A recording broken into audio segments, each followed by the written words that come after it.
క్రైస్తవులకు కష్టాలు వస్తాయా? క్రైస్తవులకు రోగాలు వస్తాయా? క్రైస్తవులకు బాధలు ఉంటాయా? క్రైస్తవులకు కష్టాలు, నష్టాలు, ఇరుకు ఇబ్బందులు, వ్యాధి బాధలు వస్తాయా? ఖచ్చితంగా వస్తాయి. మీలో ఎవరినైనా చూసి, ఎవరైనా ఒకవేళ యేసుక్రీస్తు నమ్ముకుంటే కష్టాలు ఉండవు, బాధలు ఉండవు, ఇరుకు ఇబ్బందులు ఉండవు, వ్యాధి బాధలు ఉండవు, అంతా కలిసి వస్తుంది అని చెప్తే నమ్మకండి. అది తప్పుడు బోధ.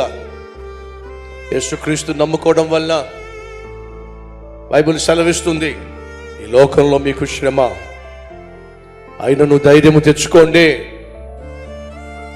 నేను మీకు సదాకాలము తోడై ఉంటాను ప్రభు సెలవిచ్చాడు. నీతిమంతునికి కలుగు ఆపదలు అనేకము.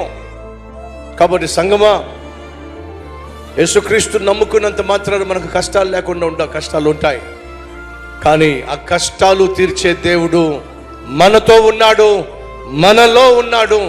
మనకున్న ప్రతి కష్టానికి జవాబిస్తాడు. అది మన నిరీక్షణ.